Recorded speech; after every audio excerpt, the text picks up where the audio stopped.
Hey everyone, big news. No such thing as a fish is turning 3. Woo! Yeah, it's our birthday coming up on March the 9th, and we are going to celebrate it by throwing a big party. Well, actually, it's a live recording, but we're calling it a big party. And if you want to come along, it's going to be in London. It's going to be at our regular recording venue, which is up the creek, which is in Greenwich. And we're going to be starting at 7:30 p.m. on the 28th of February. Tickets are going to be going on sale this coming Monday, the 20th of February, and they're going to be available at qi.com/fish events, and the tickets will go live at 11 a.m. It's going to be really fun. There's going to be balloons. I've just decided. I've just decided. There's going to be balloons and Cake. We're going to have a cake, and Andy is going to do a striptease, and it is going to be packed all together with a live recording. You'll get to see a show recorded live, so please come along, go get the tickets. Again, they'll be available at 11 a.m. Monday the 20th. Go to qi.com/fish events. Okay, on with the show. What 3-year-old's birthday party? A striptease at it. And also, if you're not into stripping and you're into wearing stuff, then we have a hoodie. No such thing as a fish hoodie. And you can buy that by going to qi.com/hoodie. And we also have t-shirts and we have vinyls, but they've just had a big new delivery of the hoodies. They come in basically all the sizes you could want. And it has on the back of the hoodie a huge list of our headline facts that we've done in the first year of our podcast. Year one. Celebrate the end of winter and the return of warm weather with a new hoodie. qi.com/hoodie. Okay, on with the show.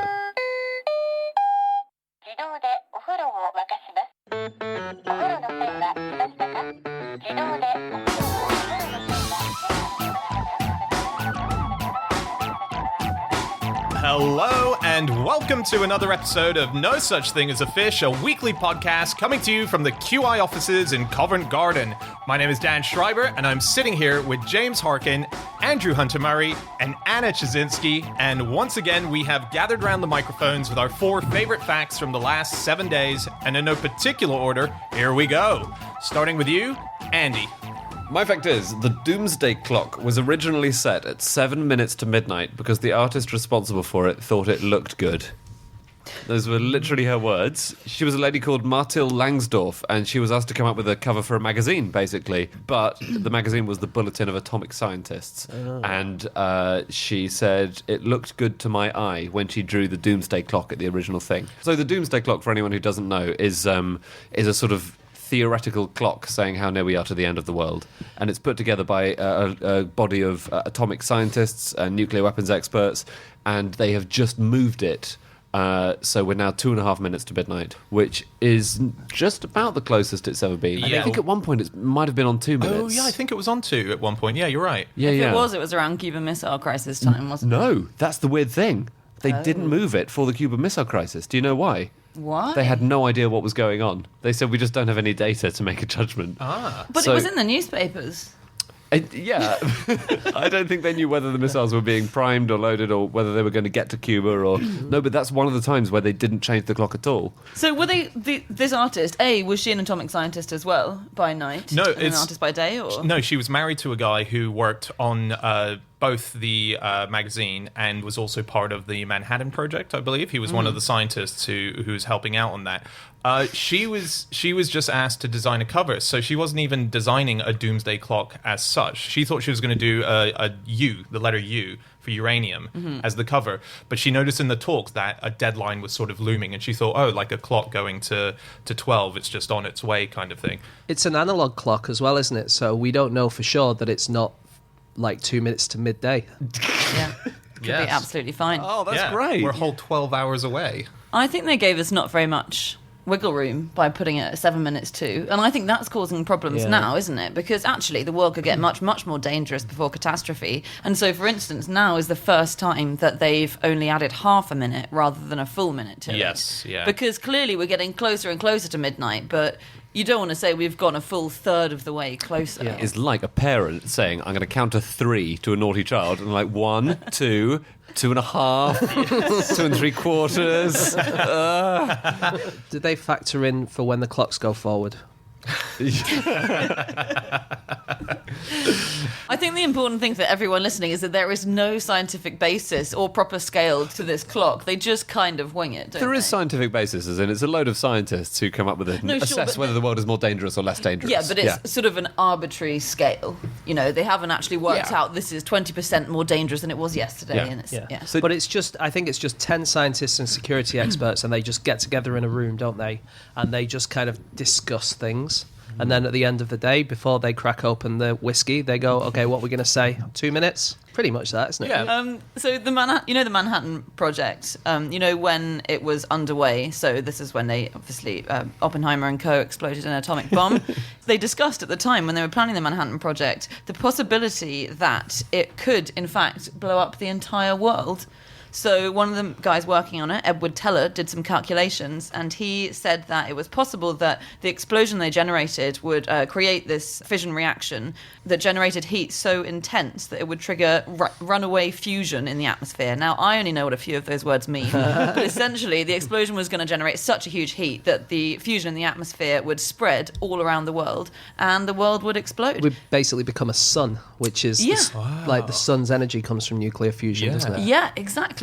I really like that Oppenheimer said at one point, and this is before the Manhattan Project, that in an interview he said, "My two great loves are physics and desert country. It's a pity they can't be combined." And then he actually had the chance to marry his two great loves. And Yeah, but marry them by blowing one of them up. yes. Yeah. My third love, of course, is tiny uninhabited islands in the South Pacific. So, on the end of the world, Yeah. there are lots of stories recently about preppers and things like this. yeah. And people. So there's been a recent news story that everyone is buying a house in New Zealand. Everyone who's anyone and has £1 billion is buying a house in New Zealand. My Because buddy Reese bought a house in New Zealand recently. But he's actually. from New Zealand, Yeah, isn't yeah, he? he lives there. I don't think he counts as a prepper in that case. Because they think it's less likely to be bombed because everyone basically likes people from New Zealand. You know, they're pretty innocuous people. But what about Mordor? That's there. That's very dangerous. That's true. That is a rogue nation if ever there was one, isn't it? But did you know, before the American election in November, prepper meal firms, a lot of them saw sales triple in the 3 weeks leading up to the election. Wow. Yeah, which is substantial because people were thinking it's all going to kick off once we've had the election. Did they think that would be his first move? Literally, get into the White House, red button. I was reading a prepper's list of things that you take into your bunker with you should the apocalypse happen, doomsday arrive. This was actually a Cracked article, and they were saying that one of the things that's on the list that sticks out as quite odd is non-lubricated condoms. And they say you should have lots of non-lubricated condoms. Non-lubricated Yeah, condoms. so Cracked, they start saying, okay, it kind of makes sense. Imagine if there's a big group down there and suddenly STIs start spreading. So you want to make sure that in any sex that's happening. But then you think, okay, why non-lubricated condoms? Turns out that condoms are incredibly practical as a thing to have. It's almost like if you were out in a Bear Grylls situation with nothing. You can carry water in them, You can't can you? carry water in them where it's called... What? You can? Yeah. You can guess carry so. 2 litres. Well, can- non-lubricated as well. I'm just going to put a bottle in the bunker and carry my water in that. You'll be toting around your condom. You can put them around your head and blow it up with your nose, like Yep. for Yeah. fun. For fun, yeah. Because you it's need true. entertainment in these bunkers. Yeah. Very dry places. You can make a slingshot out of them. No, you can't. Yeah, you can. So there's the Prepper's Journal, and they have 11 ways a condom can save your life. And one of them is make a slingshot, and it acts as the actual bit of rubber that you pull back on. So you can, and they show you how to make it. So you carve out the wood, and then you strap And that's 2 gonna- condoms and tie them up. That's going to save your Save life. your life. If there's a giant coming and you need to send a small boy to defeat him, and in the post-nuclear landscape, there probably will be giants walking around doing harm to people. Yeah. So. Any other ways that a condom can save your life? Yeah, starting fires. Of course, starting fires. That's why sex is such a dangerous business. That's the song. This sex is on fire due to this non-lubricated condom. It's that friction. Does it say how you might start a fire with a condom? Yeah, it does. Well, no, actually, it's not about starting the fire. It's about protecting Tinder from moisture. Not your okay. Tinder app. It does feel like that list is compiled by completely insane people. Well, no, it's on this amazing site called preppers.com. Yeah, I think they're completely insane people. now. And they're really secretive as well. So the New Yorker did a profile, and the journalist writing the article was approaching possible preppers to interview them. Yeah. And one prepper wrote back saying, asking to see my prepper stash. You just asked me one of the most personal things I've ever heard. That is effectively like going to someone's house, meeting their new girlfriend, and saying, then have you got any condoms? yeah, he said it's like saying I'd like to see her naked and have sex with her. So they are very, very secretive about it. That's because I think they're the kind of people whose prepper stash does contain 100 blow-up dolls. We should say that this is genuinely really quite widespread in America. Yeah. So there was a study done recently that found 22% of Americans believe that the world will end in their lifetime. Another study the National Geographic did that said 40% of Americans, so almost half, think that stocking up on end-of-the-world supplies is a more sensible idea than getting a pension scheme. Getting a work pension scheme. Right. If you don't get a pension, but you do have a lot of canned food and water, you can, once you retire, just go and live in your bunker anyway. It doesn't matter that the world's not ended, does it? It doesn't really affect you whether the world's going on or not. It's the retirement everyone's always dreamed of. The windowless, canned food dependent, 30 years post-working life.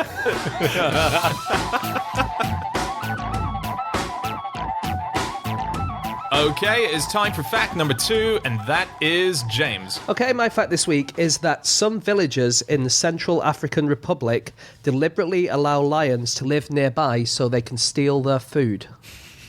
So what would normally happen if you lived in a village and there were lions nearby, you would always try and shoo them away. Yeah. But these guys kind of allow them to live nearby. They don't try and get rid of them because what they know will happen is these lions will catch bits of meat and whatever, and then they can shoo them away or they can sneak up on them and they can grab the meat and they'll be able to eat it. Have you seen the video of people doing this, though? No. With the lions? Yeah. I saw the... no. It's What were you about to say? I brought saw up The the Crown. YouTube page. Yes, I've seen The Crown. It's great. It's a 10-part series. It's amazing. Oh, gosh. No, I brought up the YouTube page and I saw all the videos, but I didn't press play on them. So I saw the screen grab that holds the video. But I saw the advert before it came on. Yeah. There's a new Nokia, which is... Anna, you've actually seen the videos. I have. They're really good. So basically, I think I saw a video that was of the Dorobo hunters in southern Kenya. So as James says, this happens in various places. And what they do is there are about 10 lions gathered around a corpse. I think it's a gazelle or something. So 10 lions, males and females, and there are 3 hunters, and they're scrawny little humans. And they just go up to them. I think 2 of them had little spears, just wooden sticks, essentially. Right. And the key is confidence. And if you just stride up and look like you definitely own the show, then the lions just leave. So it's kind of a staring contest and a battle of wills. They walk towards the lions, and the lions look up at them and sort of meet their eye and size them up. And then for some reason, this pride of 10 lions thinks, no, I can't handle these 3 small, skinny men. And they go away. But they know they have to cut the meat off the animal really quickly, because if the lions stay and watch them long enough and size them up properly, then they'll realise that, actually, I probably can take those guys and I'll go back. Yeah. So how do you do it at the end? Do you just walk off? Just walk away. Just casually stride away. It's like these guys have read The Game, but with lions. This is completely off subject, but about staring people out. Dan, what do you think is the record in the world staring someone out competition? Ooh, so is this the same as a no blinking Yeah, competition? so if you and I are kind of who's going to blink the Yeah. latest, what do you reckon the 2 people who were in the final, the person who went out, how long do you think it was? God, I can't imagine Is in it reality. Is it 1962 between Kennedy and Khrushchev at the height of the Cuban Missile Crisis? That is pretty old satire, Andy. It's because we were talking about the Cuban Missile Crisis. It was timely. It was weirdly topical, yeah. Just going from my own eyeballs. Your own record. Yeah, my own record. I'd say no longer than half an hour. Or sorry. What? Well, like half a minute? How do you think someone's not blinking for half an hour? That's what I'm saying. Well, James is asking what I think the record is, and I know it's got to be more than half a minute. So I'm saying half an hour. I'm saying half a minute. Okay. I believe it's about 40 minutes. No. Yeah. Was one of them dead and they hadn't realised? That's amazing. Yeah. Whoa. Did you know that in Nepal they do the same thing that James is talking about, but with tigers? So there's kleptoparasitism. Humans do this with tigers, but it's very often in Nepal elephant trainers who do it, and they do it by they'll lead their elephants into the undergrowth to feed them and things like that. And then if there's a tiger nearby, then they take the elephant with them, and they use the elephant to scare away the tiger, to scare the tiger off a carcass. So they employ the elephants as their henchmen in order to get the tiger to scarper. Wow. That's very cool. Here's the thing. So the worst time for being attacked by lions, as in the time it's most likely to happen, it's always bad. But the time it happens most often is just after the full moon. Okay? And that's because lions hunt best when it's dark. And when it's light at night time, there's a full moon. They tend to not really hunt that much, and so they don't eat that much. And so just after the full moon, they're really hungry, and so they're more likely to attack you. Oh, really? Huh. Do you know how you lure a lion to you if you want it to come to you? With some meat. You could put do, on a but- gazelle costume and you prance around looking incompetent. No, it's an interesting trick that's used by a lot of photographers when they're trying to lure them to camera traps to set off to take photos for jaguars and for lions. It tends to be men's aftershave. So with lions, a photographer that I was reading about said that they use Old Spice. And what they do is they just spray it all over, say, the leaves of the area where the camera is, and that tends to lure them in. So the Maasai obviously are known for lion killing, their lion killing ways, and it's the rite of passage in Maasai culture to... Is it? Yeah, when you hit adolescence, then you go out and you kill a lion, and that means you're a man and means you're very brave, and you come back, and the person who killed the lion gets to wear the mane on his head at special events, and the tail's all bejeweled by the women in the tribe. And they've started cutting down a bit now because lion populations are under threat, so it used to be more individuals that went out.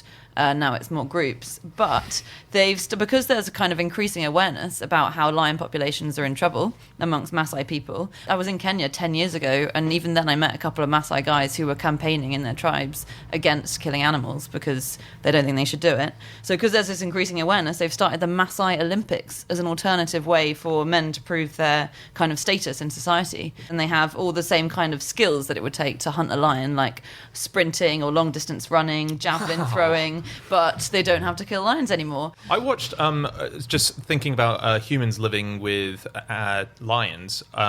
I was watching a video of. Do you remember that Melanie Griffith? Those pictures came out that she grew up with lions. Who's Melanie Griffith? She's an actor, very famous, but you might know her through. She was married for years to Antonio Banderas. And she was whose daughter was she? Tippi Hedren. Yeah, Tippi Hedren. Oh, yeah. Yeah, so That's more your era, isn't it, Andy? Yeah, absolutely. The 1962 good old days. Hitchcock was alive. The Rolling Stones were still good. The Cold War was still going, so all your jokes still made sense. Hey, guys, what about those missile bases in Hungary, huh?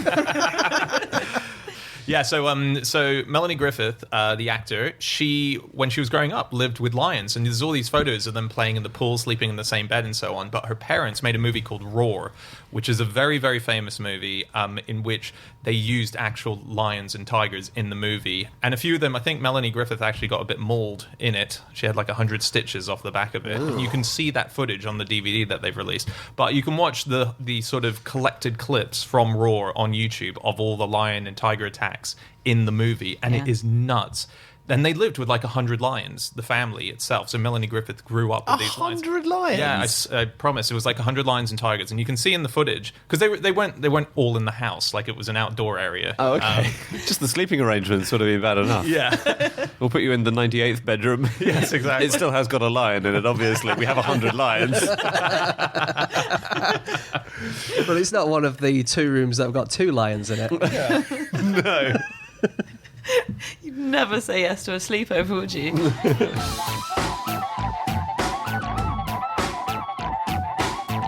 Okay, it is time for fact number 3, and that is my fact. My fact this week is that there is a Victorian time capsule buried in London that contains photographs of the 12 best-looking women in England. So the 12 best looking from Victorian times. Yeah. Well, yeah, not It would be amazing if it had pictures of Kim Basinger and stuff in it now, wouldn't it? Still an incredibly old reference. You're getting closer. Yeah, so here's the thing. I'm not fully sure, and I don't know if anyone does properly know who these women were. So the phrase I kept coming across is 12 best-looking women in England or 12 English beauties of the day, and no one says any more about it. So this is buried as part of a time capsule, which is buried underneath Cleopatra's Needle, which, if you've ever been to London, is on the embankments. It's on along the Thames. Yeah, it's a big only down the obelisk. road from down here. the road from here. We could almost see it from our office. Can we get to the pictures to see who so they are? they're buried obviously underneath in a time capsule. That's the point. Well, of when do we get to open it and have a look at these English beauties? They haven't said, but that's what's amazing to me. This is what I find very interesting about the fact is that there is this box buried underneath the Cleopatra's Needle, which was brought and erected in 1896. Things that were included in it were a box of cigars, there's a portrait of Queen Victoria, there's a written history about how Cleopatra's Needle actually got transported to being on the embankment, and then there are 12 photographs of the English beauties of the day, and no one has seemed to have gone, huh?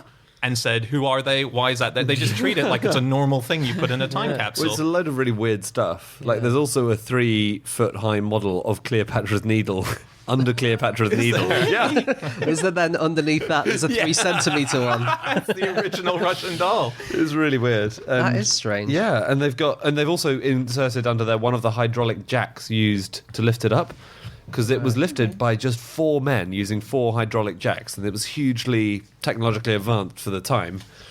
They consulted Joseph Bazalgette. He was the person that they asked about how to get it onto the shore and whether it would be safe, because people were worried that it was so heavy it would cause the embankment to collapse. And Bazalgette was, of course, the guy who designed the London sewer system, so he knew a lot by that point about what was underneath the earth in London. And he said, look, it's fine, it's made of London clay, it's safe, dump it on there. And so they did. So we should say what Cleopatra's Needle actually is before we go any further. So it's an obelisk. It's a huge ancient Egyptian stone sort of pillar covered in hieroglyphs, and it's got nothing to do with Cleopatra. It should be called Thutmose's Needle, because he was the pharaoh who actually commissioned it. It's way longer ago than Cleopatra. Yeah. And there are 3 of them. One of them's in New York. It's in Central Park. One of them's in London, and there's another one in Paris, but it's from somewhere else. Yeah, so that's what they are.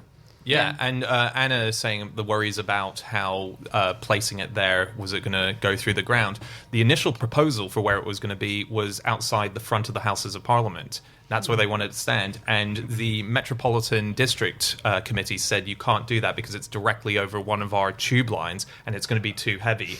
And it's going to fall. The rumbles are going to topple it over. And then the weight of it, once it topples over, is going to break through the ground and stab a train. It's not that big. Come on. It wasn't their exact words, but it's a needle point at the top, isn't it? So It's not that pointy. I don't know if it's pointy enough to penetrate the roof of a It's train. not so big. It's much less weight than, say, a building. Yes. Like, Yeah. that's the thing. Yeah, like you would think that Big Ben would be more likely to fall over and stab a train than that. Oh, That's yeah. true. Very pointy Big Ben at the top. Yeah. That's very true, yeah. Also, it's got these 2 sphinxes which are facing it. And they are, firstly, they're the wrong way round, these massive bronze sphinxes. They should be facing away from it, protecting it. And actually, they're looking towards it like idiots. Oh, dear. And the other thing is that they were actually made in 1881. They're so fake. No way. Yes, They're yeah. completely knockoff Victorian things. Yeah, they're Outrageous. replicas. Yeah. I went down there this morning to look at them and just see if I could see the... You were looking for the 12 beauties, weren't you? I was looking for where... I thought they might even acknowledge that maybe there was a time capsule somewhere, but they don't. But what you do see is there's a lot of things they tell you about the people who died in the process of bringing it over, because there was a whole ship container that was built for it called the Cleopatra to transport it, and it got disattached during a storm, so they lost it for 5 days. Fell over and stabbed a ship. He just stabbed a fish. It came up like a sort of lovely kebab. This was insane. I think you're underselling it a bit, Dan. Like, they literally built an iron capsule with sails on top, exactly slotted Cleopatra's Needle into it, and then towed it behind a ship. It's Unsuccessfully. mad. Really unsuccessful. Well, the men, several men died, didn't they? Because there 6 was men, a storm arose, and was it the men going from the main ship to try and was. steady the needle who were lost at sea? Yeah, there was another ship that realised that there'd been a big storm and they were in trouble, and they sent some people on a little boat to try and rescue the people, and those people on the boat died. But then, I think you were saying Cleopatra's Needle itself, inside this massive container, just floated around. Yeah. Lost at sea, no one knew if it had sunk, and then someone just stumbled upon it. Yeah, and I think they gave up. I think they thought, well, it's gone. It must have They gone must down have in the felt storm. absolutely terrible when they thought we've lost Cleopatra's Needle. Because the thing is, before it was brought over, right, it was given to the British by the ruler of Egypt, who was called Muhammad Ali, incidentally, to say thank you for winning the Battle of the Nile and the Battle of Alexandria against Napoleon. But the British government said, well, we can't really afford to bring it over. This is 1819. Yeah. So they then waited 60 years, 59 years, until 1878, when they said, I suppose we better bring it over then. They've given it to us. It seems churlish now. And then as soon as they try and bring it over, they lose it. Yeah. Do you think when they lost it, they thought, well, we have this 3-inch version. Shall we just put that on display instead? We can only fit one photo of a beauty underneath it, unfortunately. So yeah, I was going to say, so that it has the names of the guys who died in that process on the back of it, facing the water, facing the Thames. And then underneath one of the sphinxes, you can see a little sign that says the shrapnel holes that you can see in here are little holes that were made as a result of nighttime bombing in 1917 over London, and the bombs hit a tram and it shot off metal and so on into it, and so you can actually go up to the Sphinx and put your finger through a bomb hole in the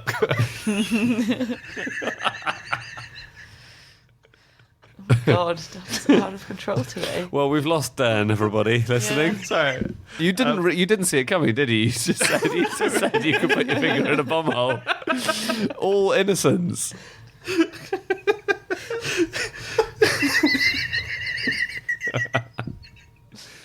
On time capsules, while we've got that subject open, loads of them have been lost. Yes. So there's an international body called the International Time Capsule Society, which set up in 1990, and it reckons that there are 10 to 15,000 capsules worldwide, but that most of them have been forgotten and lost. Unfortunately, the International Time Capsule Society now says, we are not open anymore, we're not open for business. We'll be open in 2153. Did you see they accidentally dug up a Blue Peter time capsule at the end of last year, or the start of this year? It was under the Millennium Dome, and they accidentally dug it up and damaged it. And they've taken all the bits out and put them in their office, and they're going to rebury them. Yeah, and it was buried in 1998 to sort of go under the Millennium Dome, and it is the most 90s collection of things you could find. So here's what they thought was worth saving. I bet you could guess some things. Yeah, Is it one of the dogs? Yeah, one of the dogs. What are the Blue Peter So there's got to be newspapers of the day. Richard Bacon. Was it loads of cocaine? It's bear in mind this was selected by children who were watching Blue Peter in the 90s. Okay, was it not much cocaine? It was a small amount of cocaine. Oh, right, you want actual guesses? So think of some things to do one with of those the 90s. badges. Yeah, Blue Peter badges, absolutely. Blue But Peter. like really 90s things, that children's things from the 90s. A Spice Girl. A Spice Girl, correct. A Spice Girl CD, not bad. Was it? Yeah, absolutely. It's got a Tamagotchi. It's got a picture of Tony Blair in a high-vis vest. And it's got One of the great beauties of the day. it's got some felt from the roof of the Millennium Dome. Yeah. What I think's strange is, like this Blue Peter one, for instance, we know what's in it, and they were only planning to open it in 2050 or something. Yeah. And presumably, we're still going to know what was in it then. I think what they should do is put stuff in and keep it a secret. Like the 12 Beauties. Who are they? See, that will be a huge reveal. Yeah. Yeah. You know the New York one? So there's a Cleopatra's Needle in New York. Yeah. Egypt has asked for the one in New York back because they're not taking good enough care of it. So this was a couple of years ago. The Secretary General of Egypt's Supreme Council of Antiquities wrote a letter to the mayor, who was Bloomberg at the time, saying, I've seen some pictures of the obelisk that we kindly gifted you in the 19th century, and we've noticed that you're not taking good care of it at all. All the hieroglyphics have rubbed off. It's chipped away at. If you don't remedy Bomb holes this, everywhere. a weird guy sticking his finger in it at various times of day. And he said, we're going to have a duty to come and remove it if you don't sort your shit out. One of the first things they did when it arrived in New York was they gave it a thorough cleaning. They said, this is too mucky, and it did a huge amount of damage to it. Really? Yeah, that was pretty much on installation. Oh, come on, Yeah. guys. We think there are only about 28 left, aren't there? And they were all in Egypt, obelisks. And I think Egypt only has 6 left because it seemed to keep giving them away as thank yous constantly. The Romans stole loads. And having them stolen. I think there are as many in Rome as there are in Egypt now. Yeah. Did we steal ours or? No, we were No? given it. We were given it for Yeah. winning those battles. Okay. Yeah, I think we found it though as well. We uncovered it. It was British archaeologists over there who uncovered it, and so they said, "Can we have that?" Oh, I didn't know that we found it. Yeah, All right. it was found by a circus strongman. Come on. No way. Why did he not just carry it home? He might have been able to. He could carry 12 people up on a. That was part of his act. He would hold people up on stage, 12 people on a sort of platform, and walk across the stage. Really? But he studied hydraulics initially, and so that was his thing. So he was one of the most successful archaeologists of his time. I don't need hydraulics with these arms.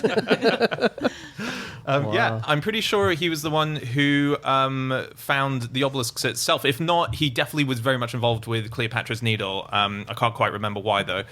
And he was quite strong, so he ruined a lot of things. So to get into certain... Just kind of leant against a pyramid and it's fell over. Mr. Strong from the Mr. Men books. Actually, all the pyramids used to have square sides.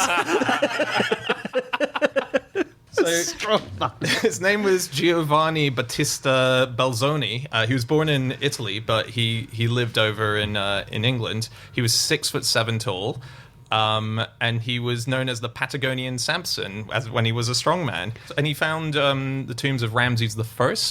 So he made some mega discoveries, but he used to battering ram his way through in order to get. He destroyed a lot of Is stuff. that why he wanted the obelisk? So he could batter some tombs down? He just used it as a toothpick.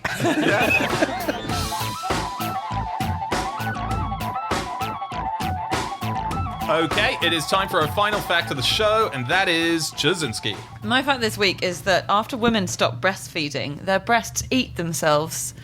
And this is something we've just found out about human women. And it's that... So what happens is when we're breastfeeding, then we have to produce loads of extra cells, which produce the milk for the babies. And so our breasts have suddenly become full of these cells. And then when you stop breastfeeding, then you're just full of useless cells, which die. And in normal circumstances, if you've got a bit of your body that are full of totally useless dead cells, that would create a huge immunoresponse to try and clear them up, which would be extremely painful. There'd be loads and loads of bruising, there'd be tissue damage, because that's just all this dead stuff hanging around in your body that your white blood cells then have to come and eat up. So it'd be really painful. So we've never quite known how it is that once we stop breastfeeding, we're able to get back to normal without any serious problems until now. And it turns out that they thoughtfully kill each other, these milk-producing cells. So once you stop breastfeeding, then there's a hormone release, which means that they stay quite close next to each other, the dead cells, and the live ones just swallow them.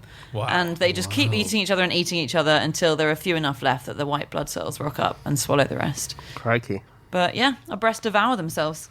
That is amazing. Breasts are really intelligent when it comes to producing milk for babies. I asked Ash, so my best friend Ash, he has become a dad recently, and he'd been telling me a few things while Jackie, his wife, was pregnant about what breastfeeding, how it works.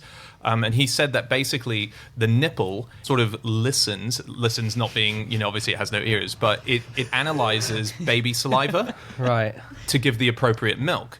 And I looked into it, and this is true. So what it does is, little bits of saliva when the baby is sucking on the nipple makes its way into the nipple.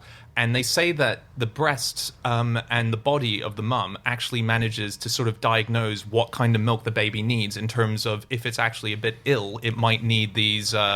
like the extra antibodies in order to make the baby healthier. So it produces whatever kind of concoction of milk. It's really controversial, that. Is it? Yeah, it is. So there's not been any studies done on it, and it's also just very possible, and some people think it's much more possible, that if you're producing more antibodies, it's just because whatever's making the baby ill is also making you ill. You've caught the virus, and so you're producing antibodies. But there's a lot of anecdotal evidence. Mothers say that my milk looks different when my baby's sick. And Yeah, stuff there was like that. famously a mother put a picture up on Facebook which said, look at the color of my milk because it's kind of changed, and the suggestion is that it was changing because it was adding more stuff into it. But weirdly, science sometimes requires more evidence than a mum's picture on Facebook. It had, It's so weird. Honestly, I'm not going to... How many likes did it not have? even lying, 70,000. Oh, well, Oh, well, then that does sound unequivocal. The one thing that's true, and this is not from a mum's Facebook post, is that...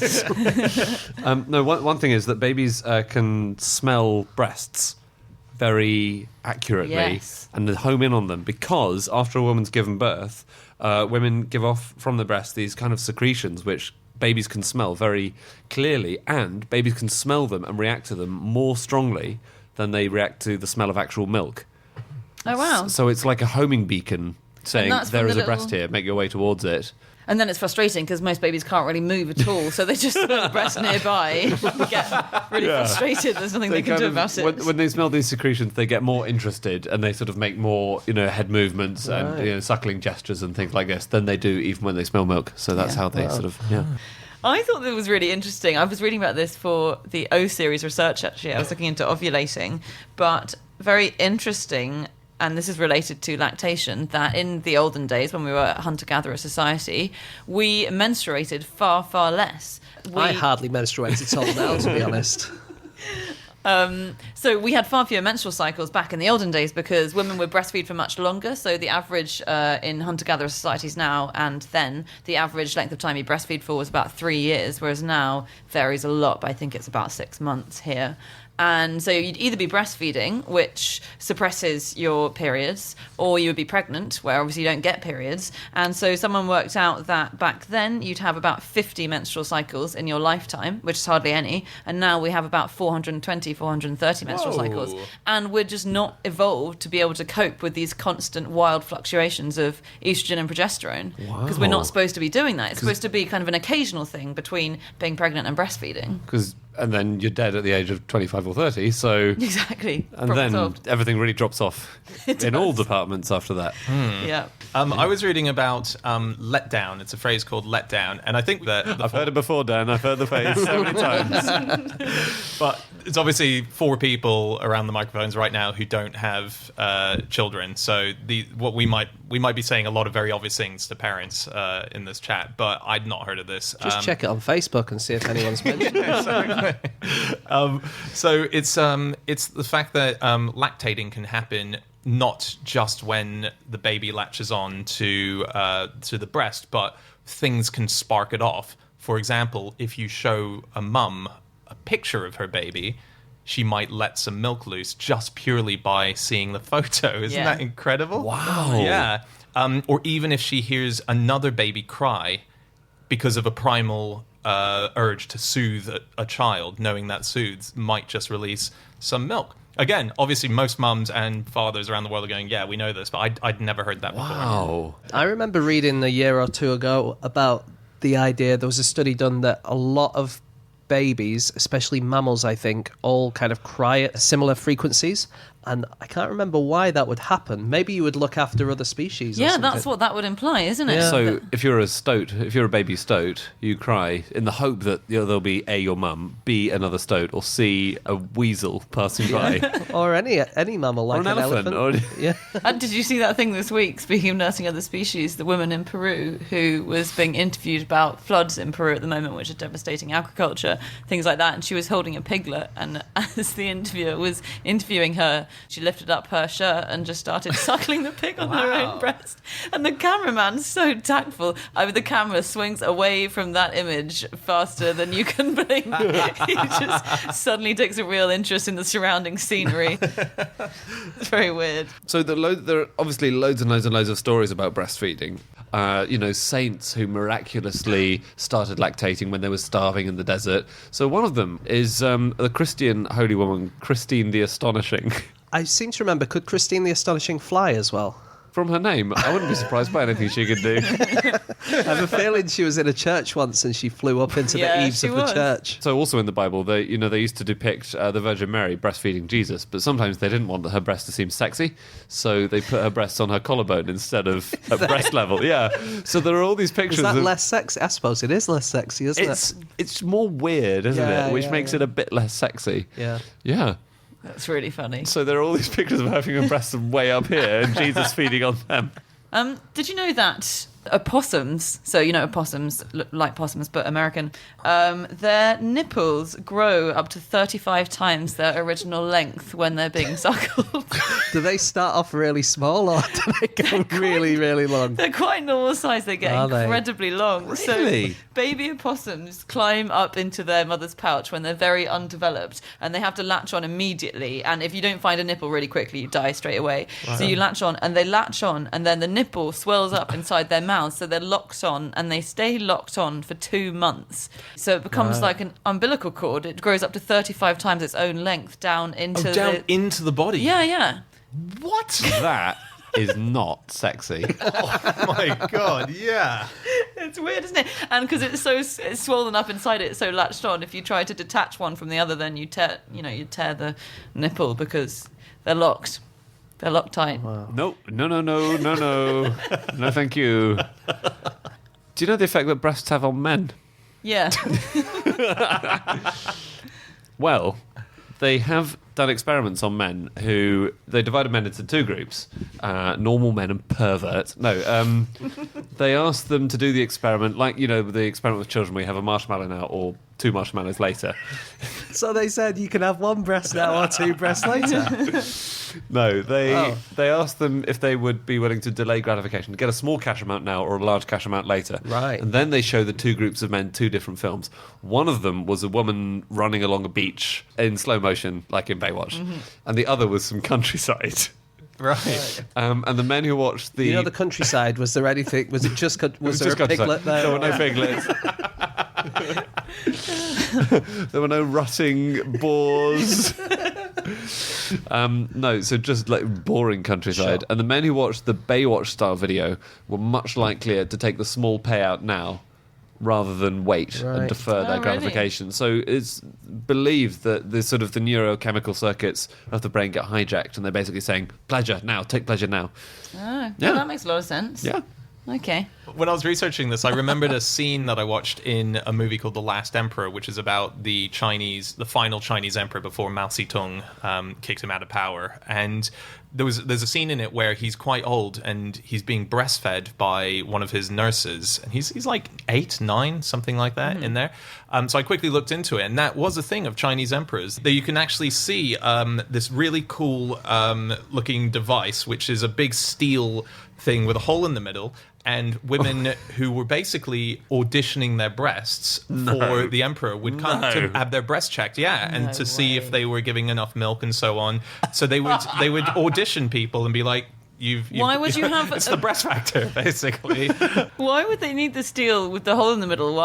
You don't need to put your breast through a hole in order to breastfeed. I don't know. Unless it was like The Voice, where you're not allowed to see their faces. It has to be- No, so it wasn't a full steel door. It was just for the breast, and there was a hole at the front where presumably the nipple went through. How big was it? Right. I would say a hardback book, Like the Private Eye Annual. no, smaller than the Private Eye Annual. Okay. Oh, okay. Now I'm getting a handle on the it. third book of General Ignorance. Whereas the previous books of General Ignorance were a smaller format edition. This Yeah. is All available at qi.com/shop. And that is the worst plug for anything. Why not buy our books, which are of different sizes to the breastplates formerly used to feed the emperor? audition boobs.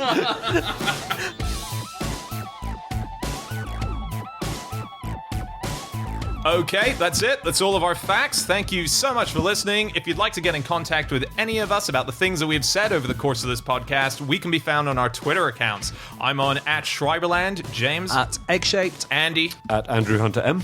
and Chazinski. You can email podcast@qi.com. Yep, or you can go to our group account, QI Podcast, or you can go to our website, no such thing as a fish.com. We will be back again next week with another episode. We will see you then. Goodbye.